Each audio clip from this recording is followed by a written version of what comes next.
There we go. Good morning. Good morning. Good morning and welcome to the Universalist Church in which love is the spirit. We are glad you are here in the sanctuary or anywhere in the world, especially those visiting or returning after a time away. I am Lisa Smith-Horn, one of your representatives on our Board of Trustees. If you are a visitor, we hope you'll talk with our welcome team or visit our webpage, www.westhartforduu.org, to learn more about us. Our guest book or online contact page will help you get onto our electronic mailing list. Our electronic communications are the best way for us to stay connected. We look forward to helping you become a part of the Universalist Church. We are grateful for the fading of respiratory illnesses, and masks are always welcome here. If you would like a mask, our ushers can give you one. We'll also have fellowship in Fisk Hall and through Zoom. If you need help finding your way to Fisk Hall for our fellowship hour, any member of the church will be happy to guide you. Just look for someone wearing a Universalist Church name tag. You can find the link for Zoom in your weekly news or our Breeze calendar.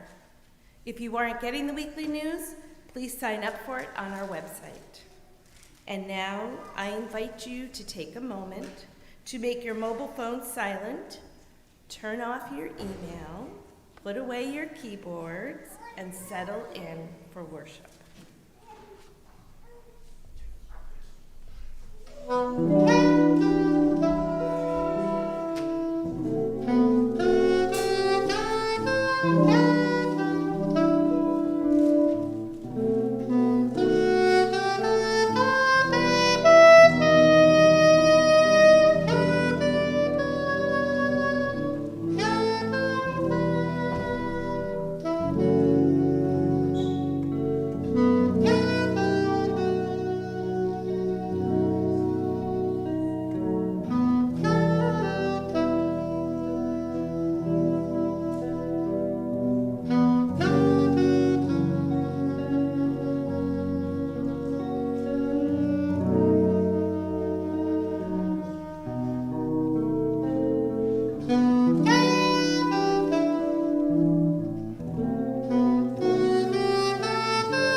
If you happen to have a home chalice, please light it with us.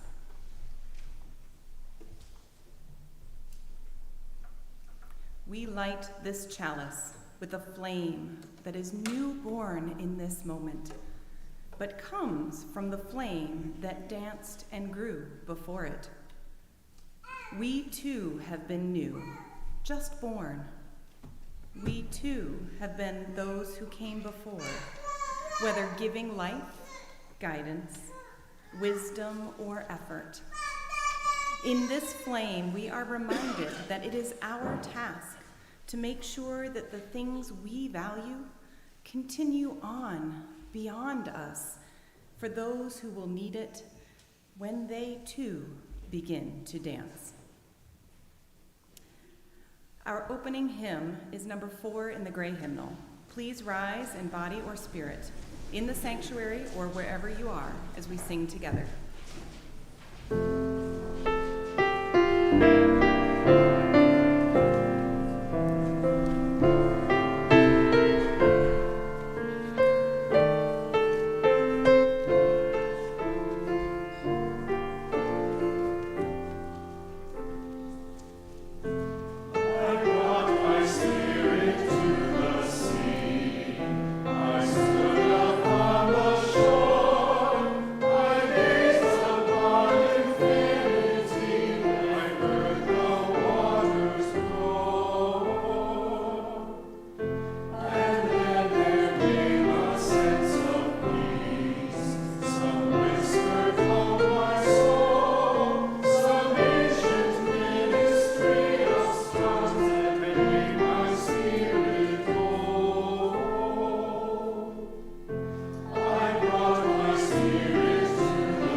Please join me in speaking the words of our affirmation, our covenant. It's printed in your order of service and in the description online. Love is the spirit of this church, and service is its law. This is our great covenant, to dwell together in peace, to seek the truth in love, and to help one another. Please be seated. Katy is going to offer us our Time for All Ages today.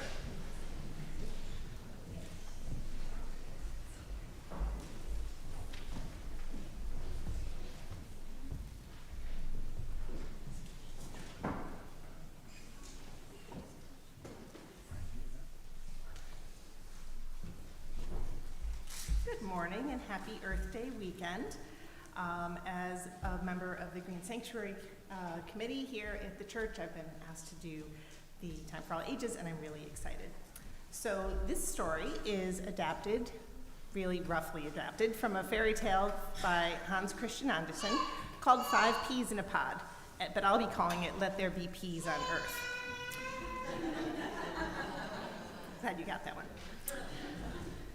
Once upon a time, in a beautiful garden, there were 5 peas in a pod.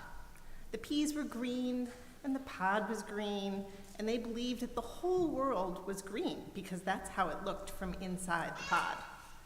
The pod grew, and the peas grew. They adjusted themselves to their surroundings, sitting straight in a row.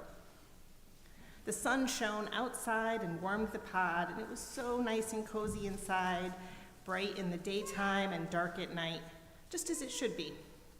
The rain made them plump and juicy, and the peas became larger. After a while, the pod started to turn yellow, and the peas felt stiff and crowded. Then one day, they felt a little jerk at the pod as it was torn off the pea plant. Crack, the pod burst open, and all 5 peas rolled out into the bright sunshine. They were lying in a child's hand. Then one by one, they were put into a pea shooter. People remember what a pea shooter is? It's like a big straw. When I was a kid, we just did wads of paper, right? Little wads of paper, but you could put little dried peas in the pea shooter, like a big hollow tube, and shoot them. So the first pea said, I'm gonna fly the farthest, and pew, it was gone. I'm going to fly the highest, said the second pea, and pew, away it went. The third and the fourth pea looked at each other and they said, we just hope we can fly together, and pew, pew, out they shot one after another. The fifth and last pea said, I just hope I find a nice soft place to land. And pew, it landed in a little hole in the soft, warm soil of the garden. Phew, said the fifth pea, what a relief. The sun shone down, making the soil warm, and the spring rains kept the soil moist. The fifth little pea felt something happening. A little stem was sprouting from the pea and reaching up towards the light. Little leaves started to grow from the stem, and it grew taller and taller. And the sun felt so good, and it just wanted to grow higher and higher. But it was starting to flop over a little bit. So one day, that same child brought a stick and poked it in the soil next to the pea plant so it could climb even higher and stretch out its leaves to soak in all that glorious sunshine. So that pea plant wrapped its tiny tendrils around the stick and wound around and around so that even when the storms came and the wind blew, the pea plant would not be blown over. And every day the plant grew taller and stronger. Small white flowers bloomed along its stem, and the child would visit the garden often to look at them and straighten the plant stick. Flowers started to fall off, but in their place, little green pods started to form. They grew bigger and bigger, and the child could see tiny new peas growing in there. There were so many pods. The child picked some of the pods and snacked on them right there in the garden. They tasted like sunshine and early summer. Some were taken home for the family's dinner, or frozen so they could be enjoyed in the winter when the garden would be cold and dark. Some of the pods grew large and turned yellow, and the peas inside became hard and crowded. And the child collected those pods and shot some from his pea shooter, but saved some in an envelope so next spring would also be filled with sprouting plants, winding tendrils, sweet white flowers, and sweet, delicious peas. 2 weeks ago, we, with the 3rd through 5th graders, planted some pea seeds, and they have grown, and their tendrils are reaching out and looking for the little sticks. And they are available for the children to take home after the service. If you planted one 2 weeks ago, you definitely get the one you planted. We have some extra ones that we planted if you weren't here and you would still like to take a pea plant home and care for it and support it and plant it in a nice sunny spot so that you can have some peas to enjoy later on in the spring.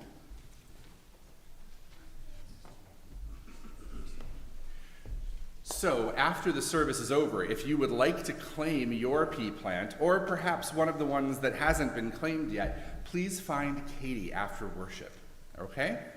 Thank you so much.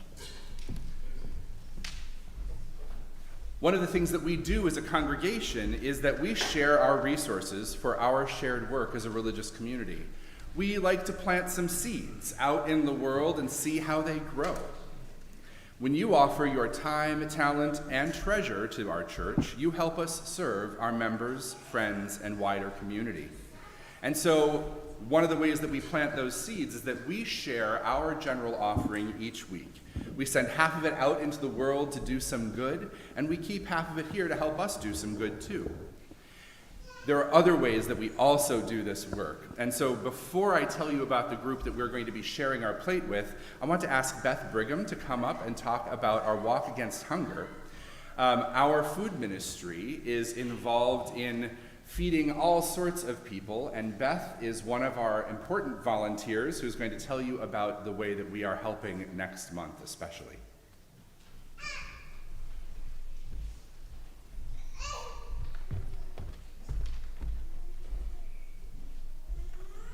Good morning, everyone. My name is Beth Brigham. I'm a volunteer at the Fern Street Food Ministry and a committee member for the Fern Street Food Ministry team for Connecticut Food Share's Walk Against Hunger on Saturday, May 20th at Duncan Park in Hartford. The Walk Against Hunger is our biggest fundraiser for the food ministry. Last year we raised just under $15,000, and we received just over $10,000 of that from Connecticut Food Share. This year, we have a goal to raise $20,000. Excuse me.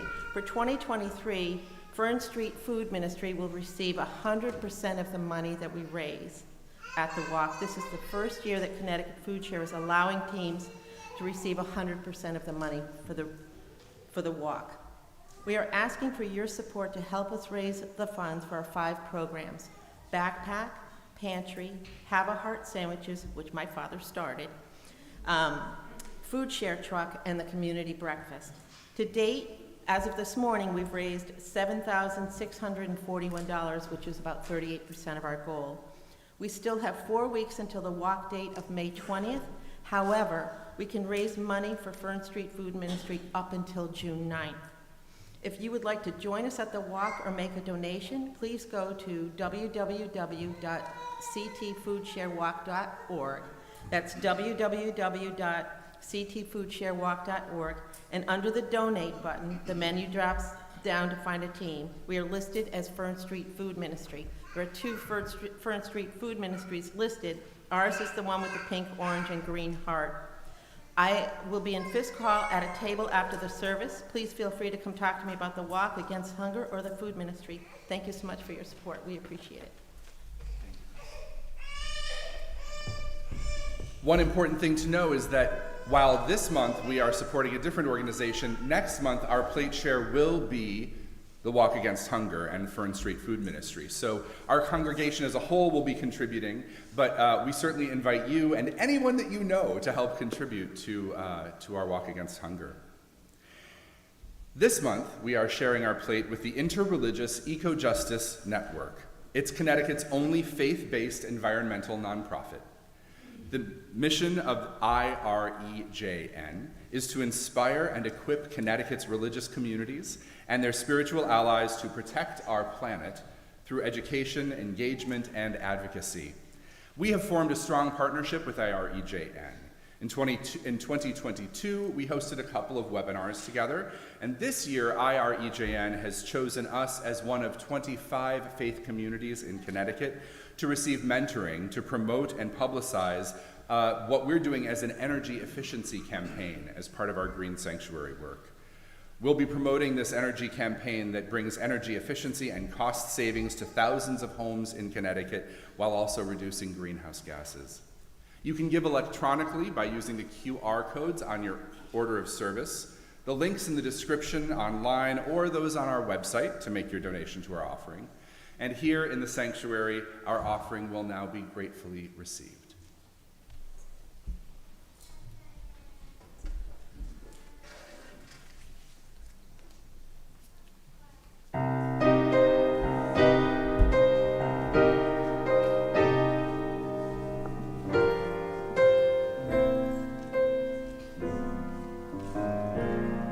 Them that's got shall have, them that's not shall lose. So the Bible said, and it still is new. Mama may have, and Papa may have, but God bless the child that's got his own, that's got his own.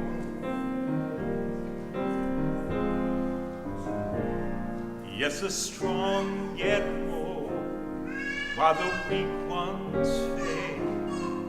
Empty pockets don't ever make the grade. Mama may have, and Papa may have, but God bless the child that's got his own, that's got his own.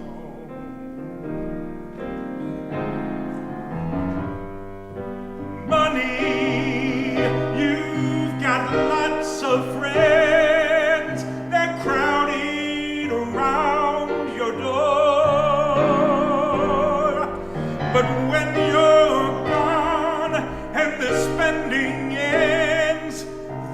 don't come around much more. Rich relations give crust of bread and such. You can help yourself, but don't take too much. Mama may have, and Papa may have, but God bless the child that's got his own, that's got his own.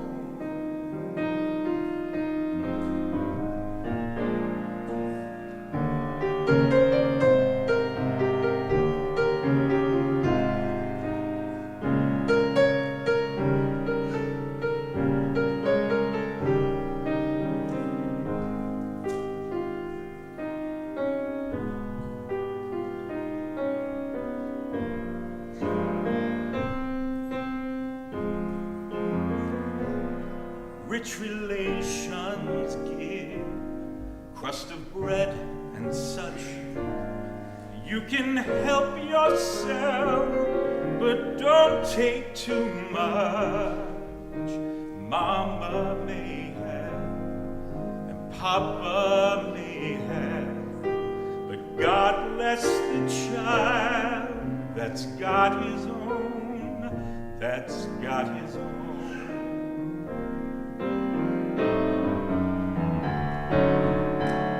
God bless a child that's got his own, that's got his own.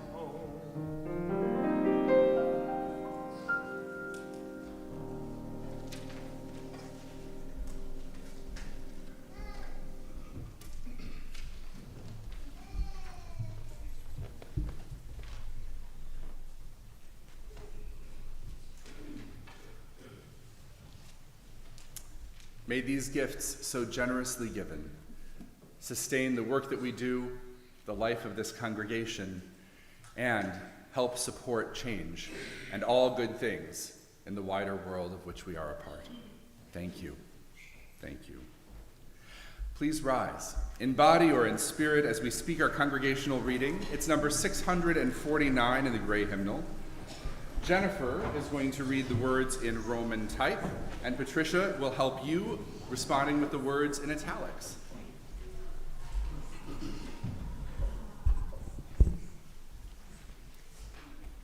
In a house which becomes a home, one hands down and another takes up the heritage of mind and heart, laughter and tears, musings and deeds.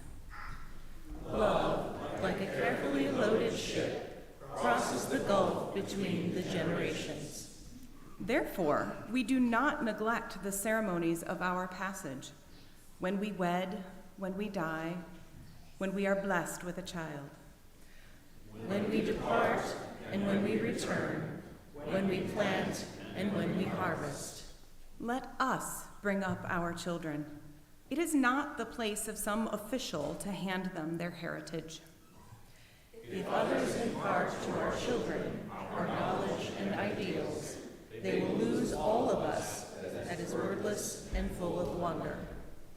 Let us build memories in our children, lest they drag out joyless lives, lest they allow treasures to be lost because they have not been given the keys. We live not by things, but by the meanings of things. It is needful to transmit passwords from generation to generation. And let's join now in singing our doxology. It's in your order of service and the description online.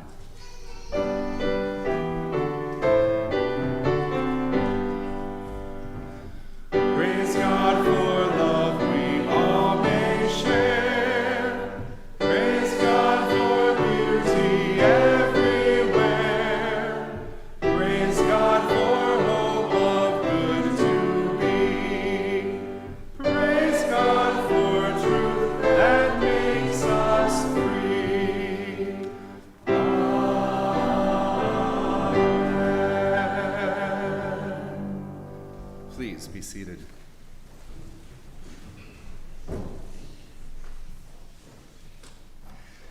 Before we begin our pastoral prayer this morning, I have a couple things to share with you from the congregation. And as always, we just abbreviate the last names of the people that we're praying for a little bit of privacy, since we do broadcast our worship services on a live stream. If you have questions about who these people are, please don't hesitate to ask me after the service. So, Ruth H. is going to have surgery this coming Friday for a broken leg that she broke in her garden. It turns out that Japanese knotweed is a strong and vindictive foe. And so we wish Ruth good luck in her surgery. Norma N.J. is in Alaska for her older brother's memorial service this week and will be returning soon. We send to them both our love, our support, our sympathy, and our good hopes for the future. Please join me in a time of prayer and meditation. We are blessed beyond measure by the children among us, and the presence of people of all ages continues that blessing and that gift in this sanctuary. We hear one another, we see one another, and we are grateful for the full community. And so in one another we meet the spirit of life, the brilliance of existence. In one another, we find the paths and the possibilities that offer a future worth living. Every person of every age is one more person who can change the world, who can change a life, who can bring beauty and balance and meaning, healing. And so we rejoice together in one another, in all those that we welcome into our midst. And on this day of child dedication, let us not only dedicate our children, but ourselves. May we dedicate ourselves to making a better world for each child that comes into it. May each and every one of us know that we are held and loved within circles of family, friends, congregations, communities, and hopefully a loving, wonderful world. Let us take time together in stillness for the prayers of our hearts.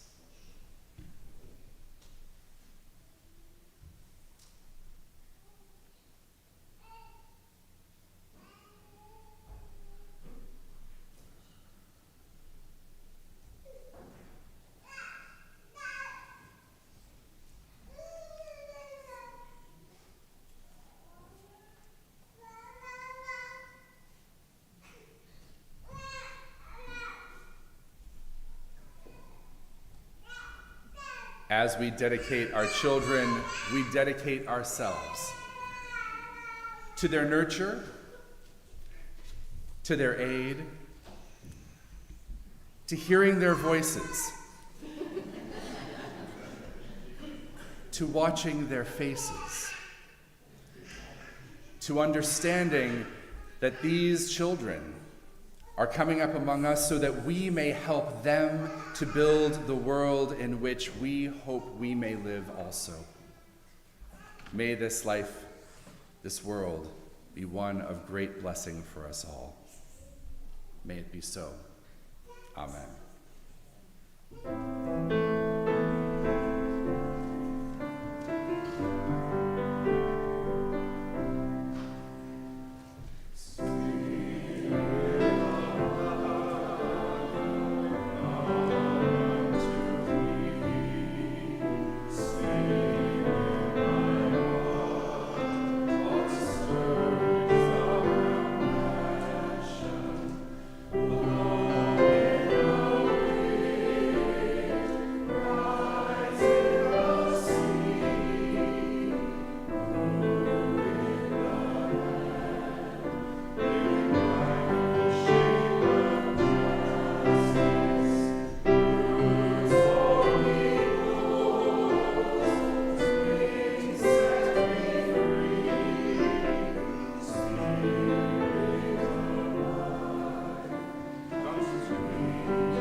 Every so often, usually twice a year, we dedicate the children who have come into the congregation.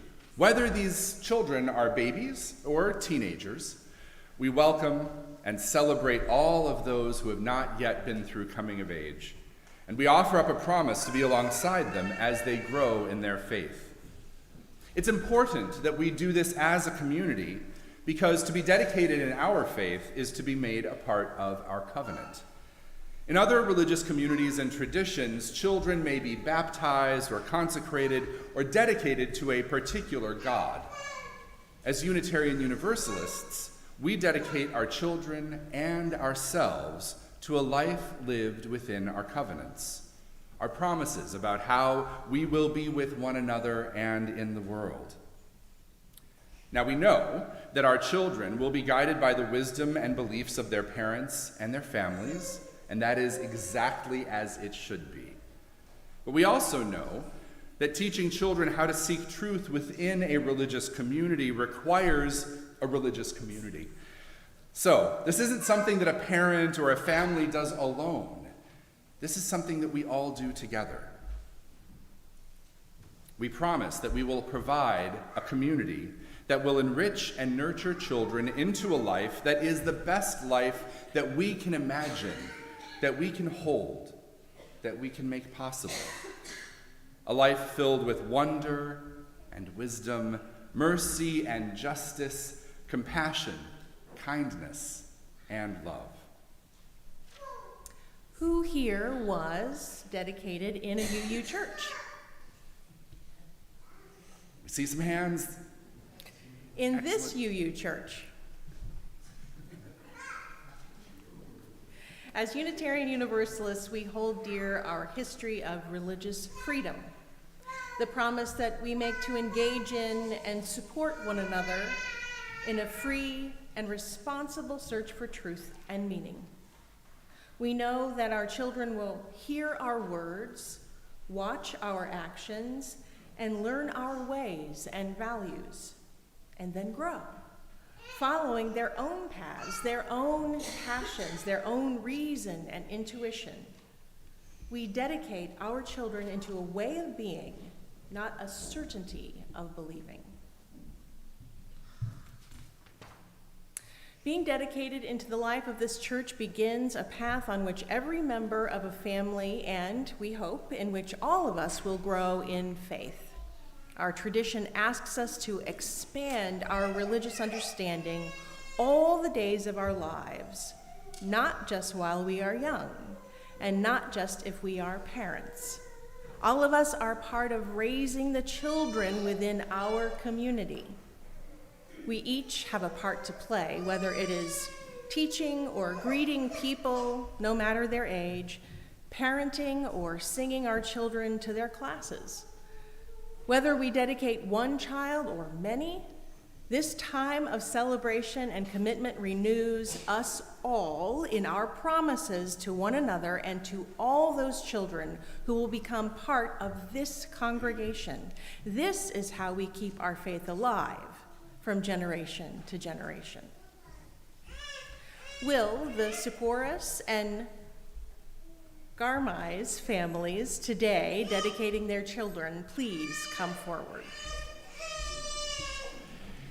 It's going to be a little tough to come forward here, so please just come on up onto the chancel. You probably can sneak past most easily through that door and up the side door.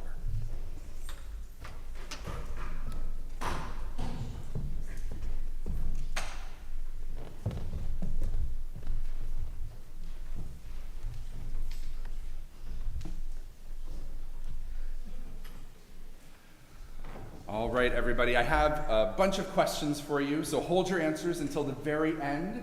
I will tell you when it is time for you to respond.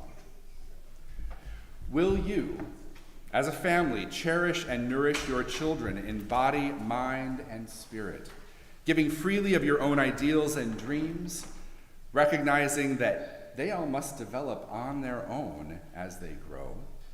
And will you cultivate within your children a wonder for the earth and its creatures, a spirit of kindness toward all people, so that they may grow into the fullness of life?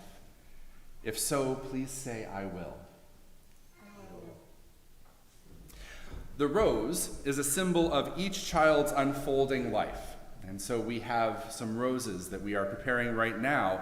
The water, gathered together in our water communion and made holy by our presence, by our promises and commitments together, our blessings, our covenant. This water is the life-giving link that makes all the earth bear fruit. And so we bless our children with the symbols of roses and water.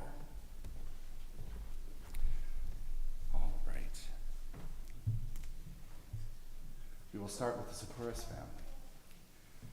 So, what is your child full given name? Sage Louise Seppouris. Sage Louise Seppouris. By this name shall you be called. May you wear your name in courage, in honor, and in peace, and may your life unfold like the beauty of this flower. And so I'm going to bless you with a wonderful mind, and a marvelous heart, and very bold hands. And if you would like, you could take it. All right. And what is your wish for your child? You can speak it into the mic. We wish for Sage a life filled with happiness, health, love, and well-being, that we are always there for her, walking beside her and guiding her, that she comes to know empathy, security, kindness, and faith, and lives a long, fulfilling life. Love, Mom, Dad, Penny, and Sully. Marvelous. Thank you. We have you all stand to the other side of the chancel. You got it. All right. Hello. And so what is your child's name? Owen Patrick Garmise. Owen Patrick Garmise. By this name shall you be known. May you wear your name in courage, in honor, and in peace, and may your life unfold like the beauty of this flower. And may you have a wonderful mind, a marvelous heart, and bold love. Would you like to take the flower? Nope. It's all good. What is your wish for Owen? Owen, our wish for you is that you always know the love from Mommy and Daddy, and that we are here to guide you and hold you through life.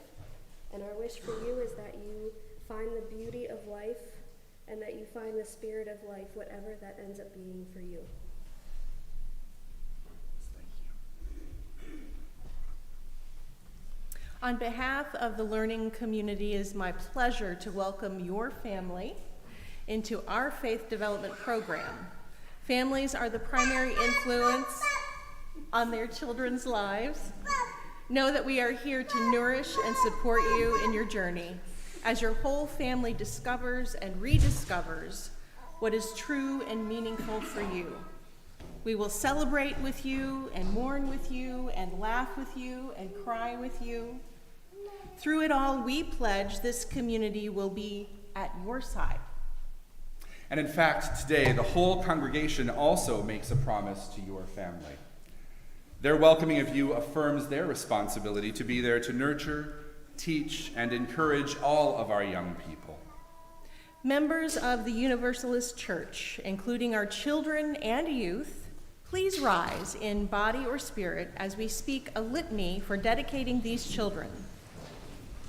So I'm going to end up saying a line ending with, "We promise," and then you all will respond with one simple phrase each time, led by Patricia. And that phrase is, "We are here with you." Yes, that's right. We Yeah, are here indeed. with you. And in fact, just to make sure everybody's got it, you don't have to read it. Can we all say that together once and try it? All right. We are here with you. Brilliant. All right. People raise children all over the world in so many different ways. But we know that children grow best when they are surrounded by love. So we promise, We are here with you. children need wisdom and questions, protection and experience, boundaries and freedom. So to our children we promise, we are here with you. Parents and families need support and kindness, time to grow together and time to grow individually. They need strength and peace, understanding and knowledge. So to our parents and families, we promise, we are here with you. Teachers need someone to teach. Congregations need people to congregate. And we all need each other to help us be more than we can be alone. And so to one another we promise, we are here with you. All of us, children, parents, families, teachers, all of us need one another to thrive and transform and grow. And so in love we each promise, we are here with you.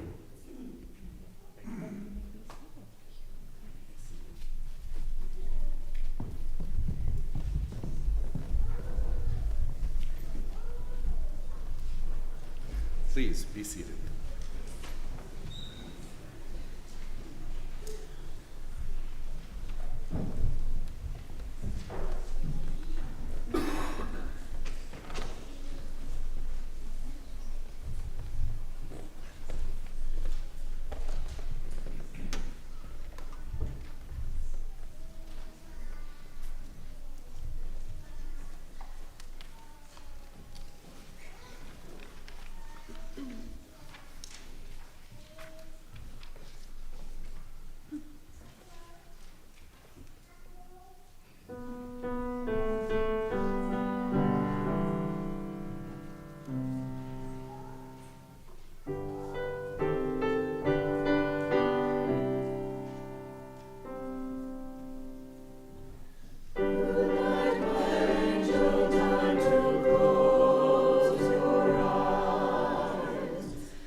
So when Katy and Sabina and I, our Green Sanctuary Committee leadership here at the church, and I were talking about this idea that we have an Earth Day moment and a child dedication moment, and all of these things are coming together at once, and how in the world are we going to talk about it?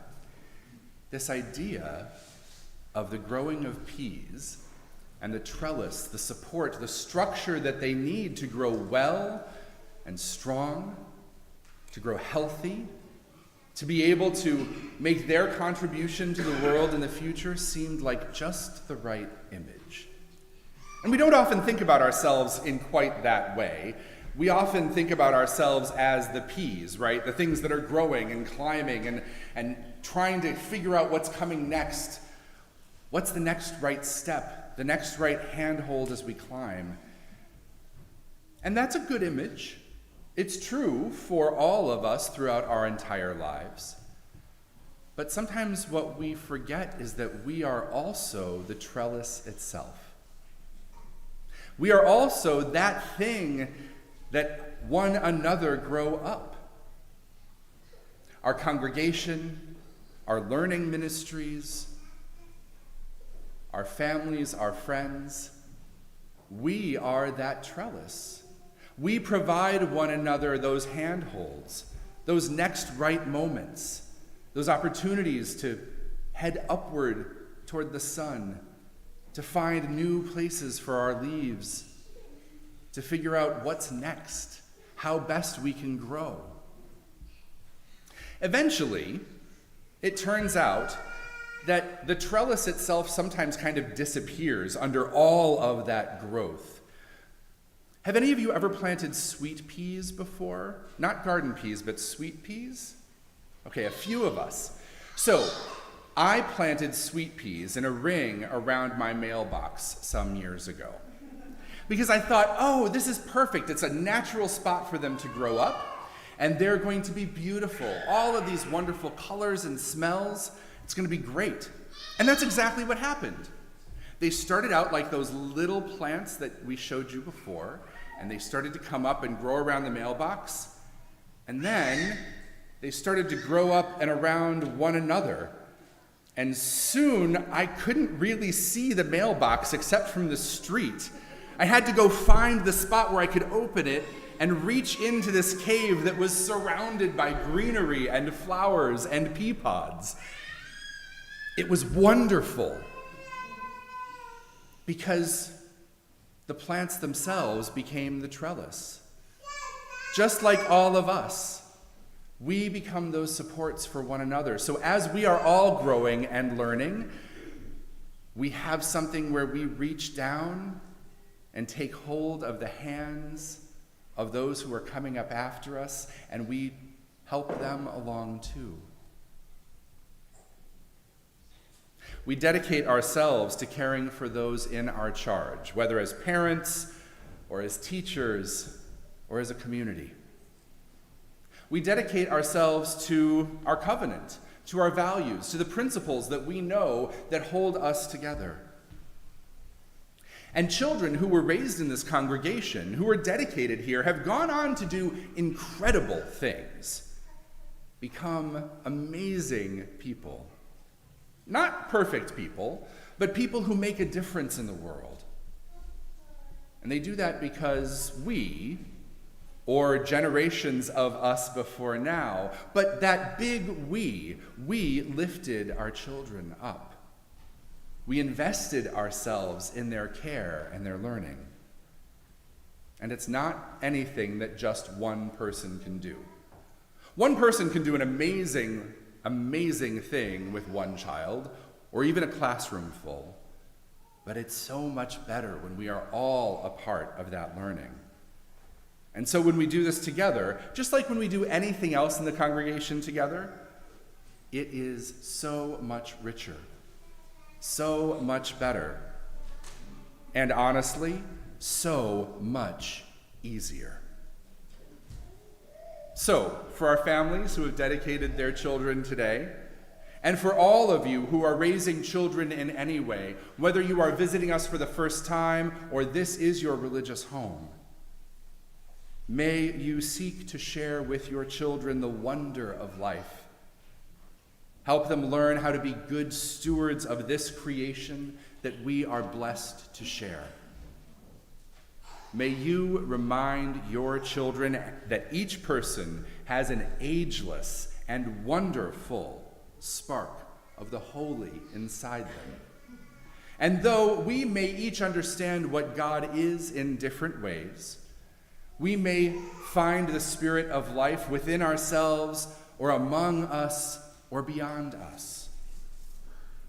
We also know that every person is worthy of the great and unbounded love that comes from the Spirit of life, because we are all precious.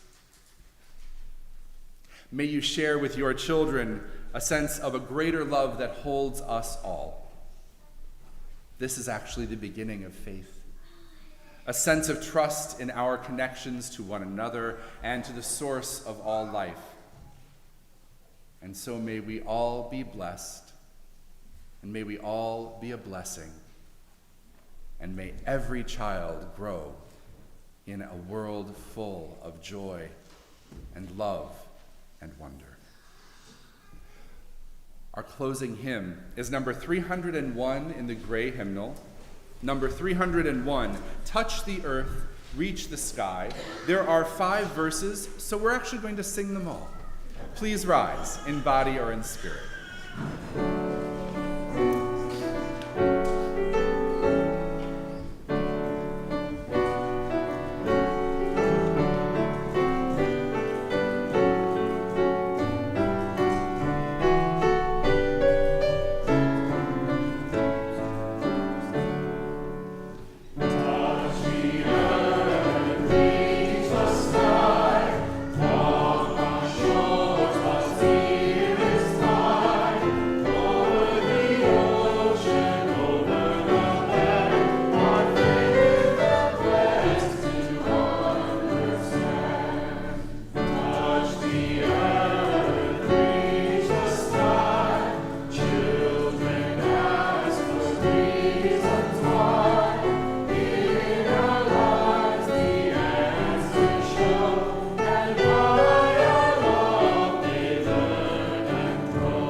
Let us speak together our unison benediction. It's in your order of service. Engage with the world in peace. Have courage. Hold on to what is good. Return to no person evil for evil. Strengthen the faint-hearted. Support the weak. Help the suffering. Honor all beings. Please be seated and remain for our postlude.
Please do join us in Fisk Hall at the back side of the church. Again, if you just follow the crowd, you'll find your way to our refreshments. Not